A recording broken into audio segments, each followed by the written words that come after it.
Hai, halo selamat malam teman-teman. Selamat datang di Dikdok, diskusi Karo Dokter episode 121.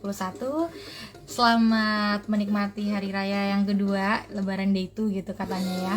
Nah, malam hari ini kita seperti biasa akan live Instagram. Masih suasana Lebaran tentunya, dan topik kita hari ini memang tidak ngomongin soal lontong, rendang, ataupun apa ya, yang enak-enak ya makanan Lebaran. Kita akan ngobrolin soal luka malam hari ini. Wah, ini ada dokternya. Hai dok.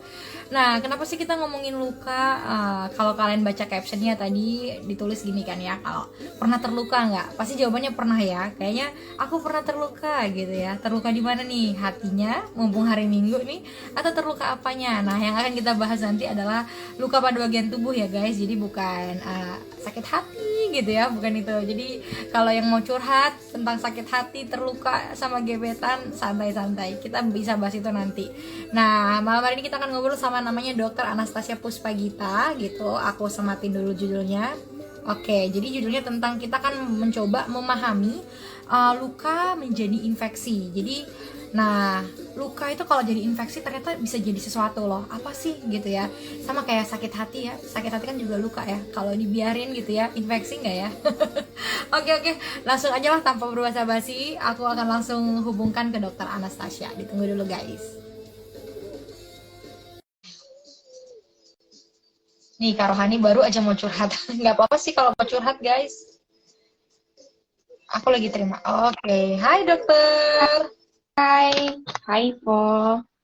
Hai, dokter. Ini panggilnya dokter Anas apa dokter Tasya? Saya takut salah Hmm, manggil nih.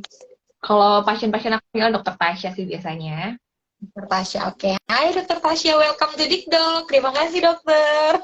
Ya dengan senang hati Oh, berbagi soal kak luka nih ya di momen-momen yang penuh yang ini ya biasanya banyak yang terluka ya di ini kan bulan-bulan ini ya. bulan Ramadan.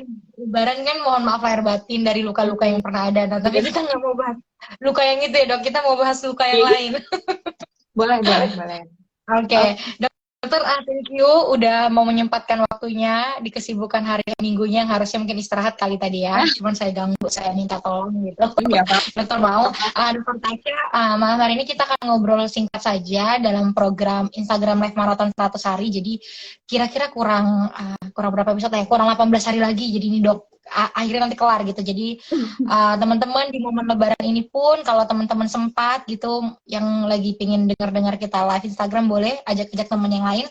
Malam ini kita mau kenalan dulu nih sama dokter Tasya gitu. Dokter Tasya ini di mana sih domisilinya? Kesibukannya lebaran ini ngapain, dok? Jaga kandang kah atau tetap mudik? Enggak kok, ini di rumah aja. Oke. Ya, sempat juga berkunjung, ini juga silaturahmi ya. Iya. Saya domisilinya sih, kalau sekarang ini lagi di Tangerang Selatan. Terus Oh, untuk prakteknya sekarang mostly di dokter online ya, di YesDoc. telemedicine. Oke. Oh, oke. Berarti domisilinya memang di Tangerang Selatan ya, daerah DKI Jakarta lah masih ya. Ya, Nggak jauh-jauh. Oke, masih WIB. Nah dok, ini ntar lagi kan liburan udah kelar nih, cuman tinggal 2 hari lagi. Mungkin beberapa teman-teman juga udah ada yang lagi di perjalanan, kayaknya pulang mungkin sambil di mobil atau sambil di perjalanan di kendaraan, boleh sambil nonton nih kita. Nah dokter, kita mau bahas ini seru juga. Kenapa? Karena kayaknya saya ingat dulu ini pelajaran waktu SMP ya tentang proses pembekuan luka yang semuanya pasti udah tahu gitu. Cuman kita mau bahas lebih ke kayak memahami luka yang infeksi. Nah, seru nih. Dok, luka itu apa sih dokter? Wih, agak dalam nanyanya nih saya. luka luka yang dari sisi medis ya, luka itu definisinya itu adalah gangguan dari terputusnya jaringan, baik itu di jaringan manapun ya, mau yang di luar jaringan tuh bisa jadi luka yang kulit, luka sampai sedalam otot, atau jaringan apapun. Jadi organ dalam pun itu juga bisa ada yang namanya luka gitu. Nah, ini kita spesifik aja ya, bahas lukanya, luka yang kelihatan ya, yang luka Oke. akut yang habis jatuh, habis teriris. Hmm, Pokoknya luka-luka yang kelihatan dulu aja yang di kulit juga boleh. Kayak gitu oke. ya, kita bahasnya pasti batasin Boleh. di situ aja. Kita bahas Mm-mm. yang itu yang paling sering. Kayaknya semua orang juga pernah sih, kayaknya misalnya minimal di dapur ya kepotong pisau gitu. Mungkin saya ya, mungkin entah tergores apa, itu Jatuh. juga termasuk jatuh. Itu berarti termasuk yang akan kita bahas malam hari ini ya dokter ya. Ya, betul.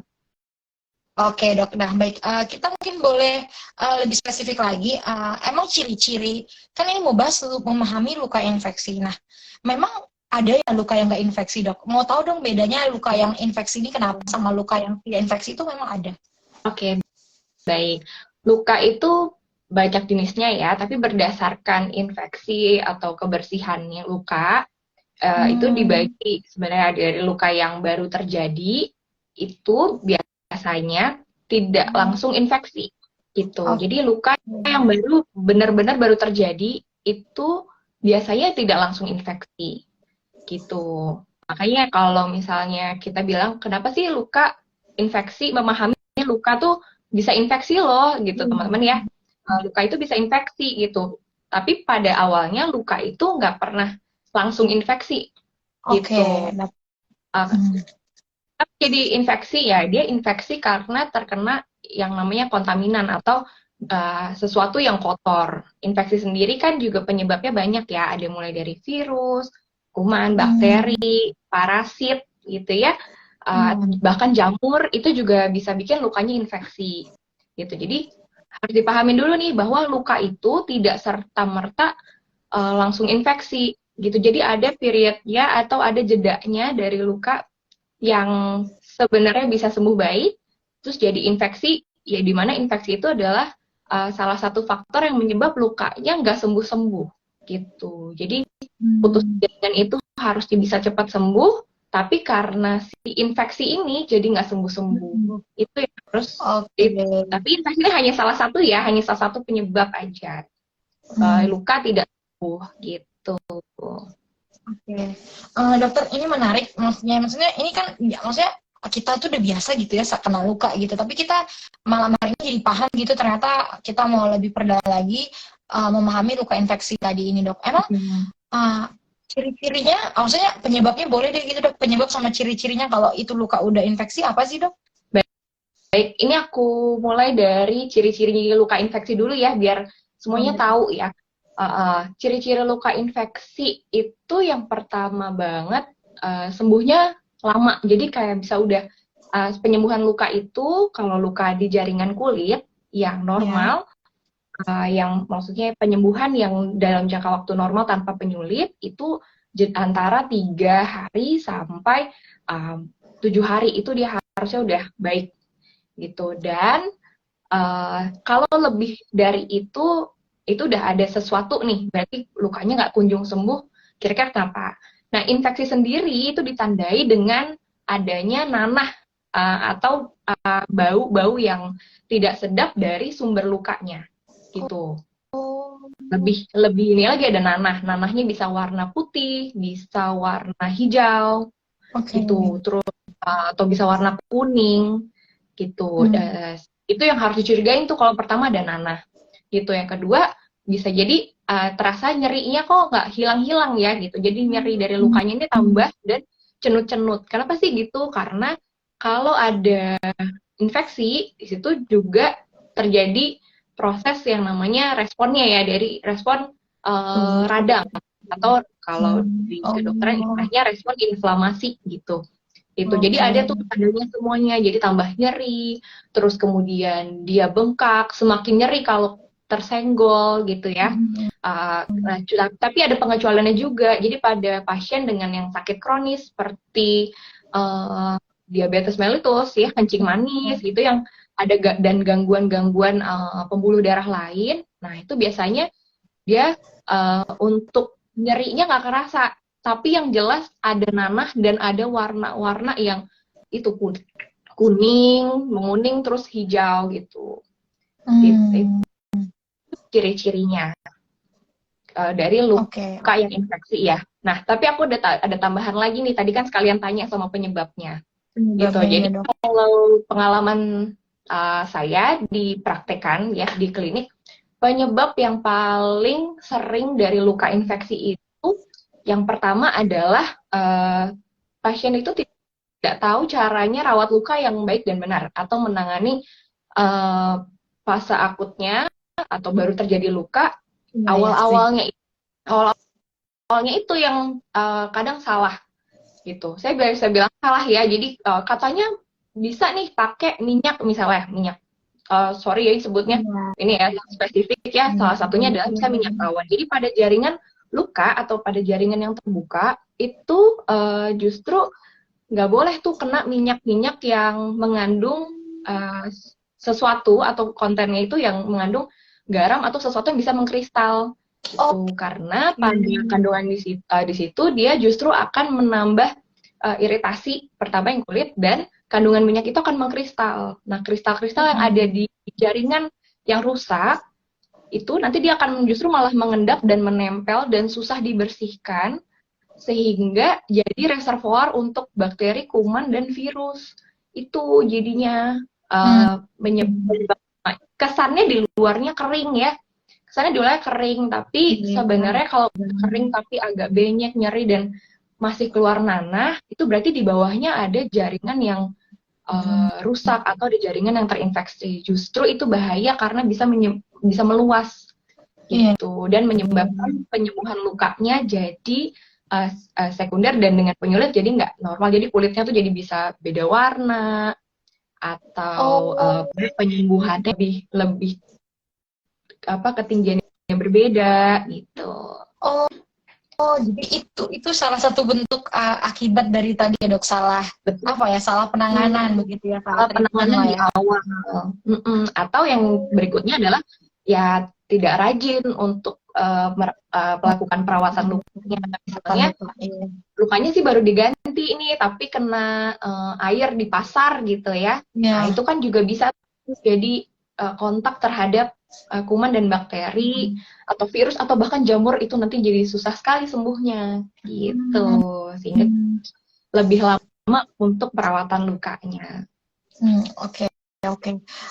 Ini bagus banget. Kenapa? Karena tadi dokter udah menemukan faktanya adalah fakta terbesar mungkin di lapangan bahwa ternyata dampak si luka ini jadi infeksi karena kita yang belum paham bagaimana cara penanganan di awal-awal tadi ya dok, fase-fase risikonya di awal tadi, penentunya tadi. Oke dok, mungkin sebelum kita kasih tahu gimana caranya, resikonya nih dok. Tadi kan secara bentuk, secara kelihatan dokter udah bilang kayak nanti bisa jadi nanah, warnanya bisa jadi ini, nyerinya tidak berkurang.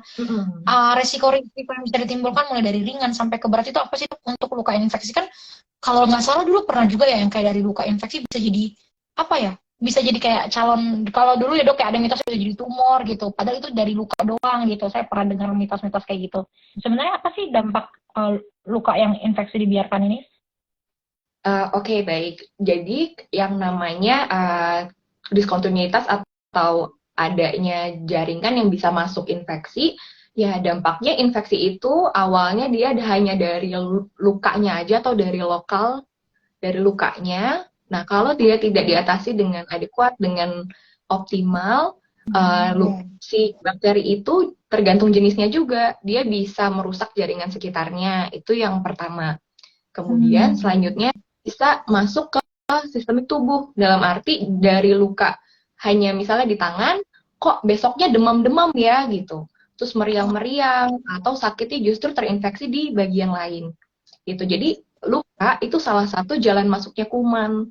Nah, begitu udah ada luka atau lukanya nanti dia masuk ke pembuluh darah, kuman itu juga bisa beredar loh di seluruh tubuh melalui luka yang terinfeksi tersebut gitu. Jadi memang gejala luka terinfeksi pada akhirnya akan bisa dari sepele gitu ya, jadi bisa bahaya, bisa sampai infeksinya sebadan gitu, sehingga memang nantinya harus berobat dan harus ditangani dengan baik untuk untuk di lukanya juga. Oke, berarti kata kuncinya tadi pintu masuk kuman bakteri ini masuk ya dok, sehingga mungkin logikanya ya yang harusnya tadi di tempat ini jadi bisa kemana-mana, maksudnya bisa makin meluas gitu ya. Betul. Oke. Dapat. Nah dok, ini saya pengen banget dokter bagi tips ke kita dong dok. Kan ada tuh mitos-mitosnya bilang kalau kena macam-macam ya dok lukanya. Mungkin kita boleh spesifikin lagi, nanti terserah dokter mau bilang mana. Yang kayak misalnya pas kena knalpot harus disiram pakai air, atau misalnya kalau berdarah kena ini disiram pakai alkohol, terus di hansaplast gitu ya, di plester gitu. Sebenarnya gimana sih penanganan luka yang masih bisa kita tangani secara mandiri gitu ya? Oke, luka banyak ya yang maksudnya jenis luka itu banyak. Nah, lokasi terkena luka lokasi terkena luka juga banyak ya. Terus sama harus perhatikan juga kedalaman luka. Yang pertama banget, kalau lukanya, ini baru terjadi luka nih ya, lukanya berdarah-darah yang tidak bisa teratasi hanya dengan dilatih batakan dalam waktu 5 menit gitu. Yang darahnya terus mengocor, itu harus segera dibawa ke UGD gitu. Jadi ada darahnya misalnya memancar gitu, harus segera, itu adalah salah satu jenis luka kegawatan karena melibatkan pembuluh darah yang arteri ya. Jadi dia harus diikat pembuluh darahnya dan segera ditangani agar tidak terjadi yang namanya kehilangan darah terlalu banyak gitu ya. Jadi kalau misalnya itu nanti bisa penurunan kesadaran tuh kalau lukanya sampai ngocor-ngocor darahnya. Itu ya yang memang harus kita bedakan gitu. Atau udah sampai lukanya tembus kelihatan tulang, itu berarti kan jaringannya sudah dalam. Pokoknya segala jaringan dalam upayakan untuk tidak mengatasi sendiri karena itu adalah bagian dari kegawatan. Jadi langsung aja bawa ke UGD ya. Terus kemudian lukanya luas misalnya ya, ke iris, kena gaji gitu ya, luas gitu. Meskipun dia nggak terlalu berdarah-darah atau di kulit aja, tapi lukanya luas sehingga dia agak menggang, itu harus dibawa juga ke UGD. Gitu. Jadi jangan ditangani sendiri ya, tapi yang bisa dilakukan pertama adalah menghentikan perdarahan ya, karena yang namanya luka atau putar-putusnya jaringan dia pasti akan perdarahan. Cuma kalau misalnya luka yang bisa tangani sendiri yang gimana sih dok? Misalnya nih anak jatuh lecet ya, terus lukanya luka yang teriris tapi di bebatakan sebentar sudah kering gitu, darahnya sepertinya udah kering nih gitu. Atau luka garukan misalnya dikopek-kopek nih, tadinya ada luka terus dikopek-kopek gitu ya, kopek-kopek sedikit, nah tapi nggak ada nanah dan nggak ada apa itu ya, itu juga bisa ditangani sendiri. Nah yang pertama harus dilakukan adalah hentikan perdarahan tadi, misalnya dari 5 menit darahnya sudah berhenti, kemudian dicuci dengan air bersih gitu. Air bersih itu apa sih dok? Air bersih itu kadang gini, tidak semua air keran itu bersih ya, gitu ya. Nggak semua air keran itu bersih loh gitu. Misalnya air keran kadang ada yang ledeng atau apa, dia juga ada kumannya gitu. Jadi lebih aman ambilnya pakai air minum lah setidaknya. Kalau nggak ada air infus gitu, yang paling bagus emang cuci pakai air infus. Tapi kalau misalnya nggak ada, pakai air air mineral boleh. Mineral dibersihkan. Kalau memang masih sulit bersih gitu ya, misalnya boleh dibantu juga pakai, nggak boleh jangan kapas atau tisu, jadi pakai kasa gitu. Jadi nggak boleh pakai kapas atau tisu. Nanti kapas atau tisu itu kan juga bisa jadi media tumbuh ini ya, dan dia bisa tertinggal gitu. Itu dia juga bisa jadi penyebab infeksi. Jadi pakai kasa itu kemudian dibersihkan. Boleh memakai antiseptik yang memang bisa dibeli bebas, misalkan povidone iodin atau biasanya kita tahu seperti betadine ya, itu mengandung povidone iodin gitu. Dia itu boleh ditutul, boleh disiram, kemudian dibersihkan, kemudian dibalut lukanya. Dan kalau mau ya, atau kalau ada juga boleh pakai salep-salep untuk luka. Jadi salep khusus untuk luka, salep antibiotik biasanya ya, kalau yang kita tahu sediaan Momentum gitu, contohnya yang mengandung gentamisin, itu boleh. Maksudnya mudah didapat gitu, jadi bisa dikerjakan sendiri di rumah gitu. Itu yang pertama ya, boleh dibalut aja lukanya, namanya rawat luka terbuka, karena kalau luka itu dia posisinya harus, kalau luka baru dia harus moist ya, jadi nggak boleh lukanya basah banget atau benyek gitu ya. Jadi bukan kayak direndam terus ribet, itu nggak boleh juga, karena ya itu bisa jadi lembab. Justru bakteri kuman itu sukanya yang lembab-lembab gitu ya, jadinya nanti malah jadi reservoir untuk tumbuhnya kuman atau bakteri. Kemudian dicek, diganti setiap basah ya, biasanya setiap basah atau setiap kotor, atau setidaknya 1 hari sekali gitu kalau luka yang bisa di rumah gitu. Pun begitu ya, jadi sama dibersihkan pakai air, terus kemudian dikasih antiseptik, kemudian kalau ada ini dikasih salep luka Karena salep luka itu membuat permukaannya dia cukup moist untuk mempercepat kesembuhan. Luka. Oke. Oke. Nah, ini kita jadi tahu ya dok, maksudnya tadi dokter juga bilang kayak ada 2 poin utama, kayak ada luka yang memang tidak boleh, maksudnya urgent tadi ya, kegawat daruratan itu penting banget kita tahu, sama yang kayak tadi walaupun dia kayaknya nggak dalam tapi kalau luas itu sebenarnya termasuk dalam gawat darurat, jadi harus dikasih ke yang ya maksudnya yang bisa mengatasi itu, jadi jangan diatasi sendiri. Nah dok, terakhir nih jelas nih. Boleh. Topiknya kan ini ada pertanyaan ya, kita coba jawab dulu ya dok ya, udah masuk. Coba Boleh. kita nih, kelihatan ya dok, ada 2 pertanyaan dari Rohani @_Deprianti. Yang pertama, saya pernah jatuh dari sepeda, kaki saya masuk jeruji bannya. Nah, bekas lukanya masih ada. Lalu yang kedua, pernah jadi infeksi tapi syukur bisa sembuh. Tapi bekasnya masih bisa dihilangkan nggak ya dok?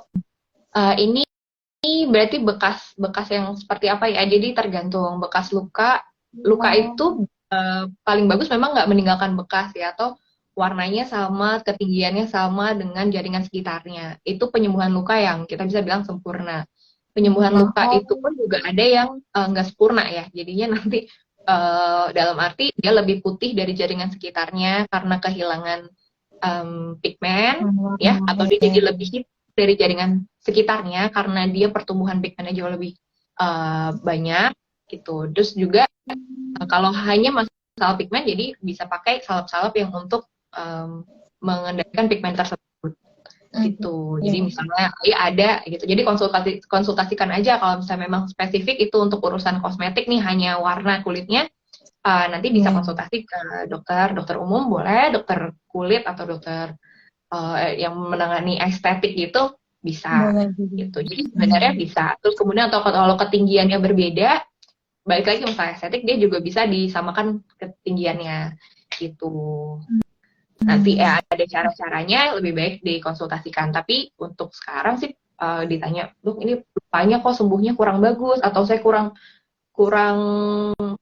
puas ya sama penyembuhan luka yang seperti ini gitu ya, itu arahnya lebih ke kosmetik gitu. Tapi saya senang sekali nih, berarti udah sembuh. Nah, sembuh luka infeksi bisa sembuh loh, maksudnya luka infeksi pasti harus bisa sembuh biasanya. Tapi dan jangan takut ke dokter. Jadi begitu lukanya udah tahu, udah nahan nih, aduh aku takut, daripada kelamaan ya, lebih baik langsung diperiksakan.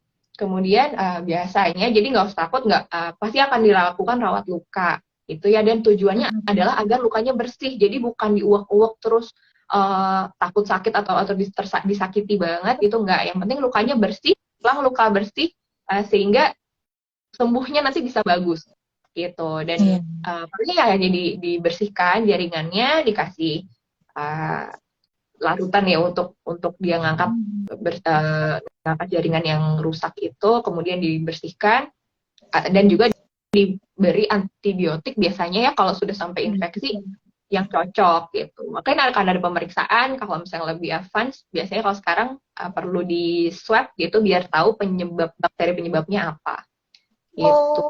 Itu biar tahu, biar antibiotiknya cepat. Jadi kalau antibiotik atau antivirus atau apa penyebabnya itu ya, jadi spesifik ya kan, kuman, bakteri atau jamur nih misalnya udah lama nggak sembuh, udah minum antibiotik merasa masih nggak sembuh, tetap percaya aja gitu. Karena kadang ada sampai pemeriksaan yang perlu sampai dengan swab atau kultur dari si nanahnya itu biar tahu ini penyebabnya bakteri apa atau kuman apa atau virus atau jamur kah, kayak gitu. Sehingga pengobatan yang diberikan baik dari jalur minum ataupun dari jalur suntik, dia bisa tepat untuk menyembuhkan luka itu. Atau bahkan ada yang ditaburin pakai bubuk atau pakai salep gitu, itu jadi bisa lebih tepat. Cuma ya itu jangan coba-coba sendiri ya, biar lebih cepat juga sembuh lukanya. Oke, ini semoga menjawab ya, karena ini lengkap banget tuh dijawab sama dokter Tasya.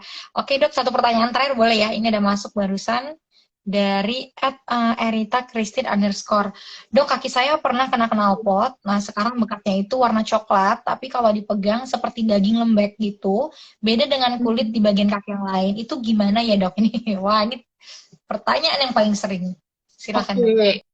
Ini berapa lama ya? Ini kalau kayak gini spesifik sangat perlu diperiksa, dilihat juga ya bahkan kalau misalnya ada terasa lembek, Hmm. lembeknya seperti apa, mungkin ini perlu diperiksa langsung nih sama dokter terdekat gitu atau dokter yang dipercaya ya, yang bisa ketemu gitu, karena deskripsinya itu kalau memang Nggak bisa. sampai mana sih lembeknya gitu. Uh, dia seperti seperti Hmm. megang pipi atau seperti megang ini beda Oh, ya. Jadi beda seperti ya. megang pipi itu beda sama seperti megang misalnya plastik diisi air gitu ya. Jadi kalau Oh iya, iya, misalnya iya. Ada kayak tidak darahnya. dari kalau saya sih kalau dari misalnya ini bisa jadi jaringan di dalamnya itu ada yang berongga aja, ada yang berongga Oh. gitu atau justru kayak banyak kemungkinan sih, masih banyak kemungkinan. Jadi emang harus dipegang dan diperiksa. Itu apakah Hmm. dalamnya itu yang penting dia nanah atau bukan gitu juga. Iya, iya, iya. Di Oke, oke. jaringan lemak yang tumbuh kan harus diperiksa deh sama dokternya lebih baik. Iya, langsung diperiksa langsung ya caranya berarti ya dok ya. Tuh. Oke, PR kita semoga menjawab ya. Oke, dok terakhir sebelum kita berpisah gitu dok ya.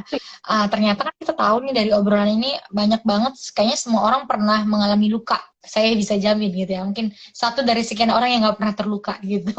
Nah, uh, luka yang infeksi ini tadi dokter udah jelaskan sekali kalau ternyata berisiko. Jadi bolehkah di-sharingkan kembali dok terakhir apa sih yang harus kita ingat, harus kita perhatikan jika kita mengalami luka supaya ini nggak jadi infeksi? Oke. Oke, baik. Jangan oles apapun minyak-minyak ke lukanya. Jadi itu yang pertama, agar luka itu tidak infeksi.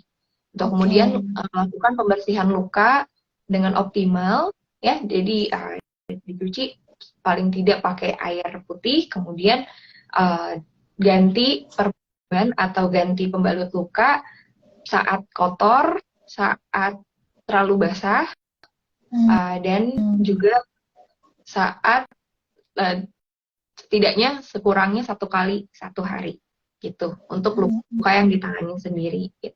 Selebihnya baiknya berkonsultasi dan minta diajari oleh dokter yang uh, menangani luka tersebut gitu. Misalnya ada luka jahit atau uh, luka apapun gitu. Jadi jangan ini sendiri ya, kalau memang belum belum tahu pasti harus merawat luka, harus bagaimana dengan luka yang dimiliki. Oke. Wah, itu bagus banget. Mulai hari ini teman-teman kalau luka, ingat tadi poinnya adalah jangan langsung dioles-oles ya. Mendingan tadi kan udah dikasih tips, nanti boleh tonton lagi tipsnya apa aja sama dokter Tasya. Oke deh. Wah, ini banyak juga yang nonton ya. Kayaknya pada lebaran hari kedua pada tepar nih kayaknya malam-malam, Dok. Jadi udah nggak singgah-singgah lagi atau lagi banyak yang udah pulang. Dokter Tasya makasih banyak sharingnya malam hari ini. Untuk teman-teman nih dok, boleh diinfoin lagi kalau teman-teman pingin konsultasi ke dokter Tasya, bisanya kemana aja? Konsultasinya kalau so far sekarang by online aja dulu ya, gitu, karena ada satu kesibukan lain gitu. Jadi konsultasi bisa by online, bisa cek jadwal saya di YesDoc, search aja nama sesuai di sini. Atau kalau masih bingung atau apa, boleh lah tanya-tanya dulu ya, bisa lewat IG. Jangan di sini, yang di dokter Tasya aja ya. Yang akun udah official dokternya guys, ada tuh nanti aku sematin deh di kolom. Ada dokter Tasyanya. Oke, tuh. Mau tanya-tanya kesehatan gitu ya. Boleh. Boleh tuh, oke. Wow, seru banget dokter. Makasih banyak ya waktunya, teman-teman. Thank you juga buat yang masih setia nontonin, setia nanya-nanyain. Dan kita masih ada 18 hari lagi live maratonnya, jadi jangan bosen-bosen. Besok malam kita masih ada live. Kalau gitu, saya dan dokter Tasya harus pamit. Terima kasih teman-teman semua. Hati-hati di jalan yang di jalan. Bye. Makasih Selamat dok. melanjutkan Thank you. liburan. Selamat Bye. liburan.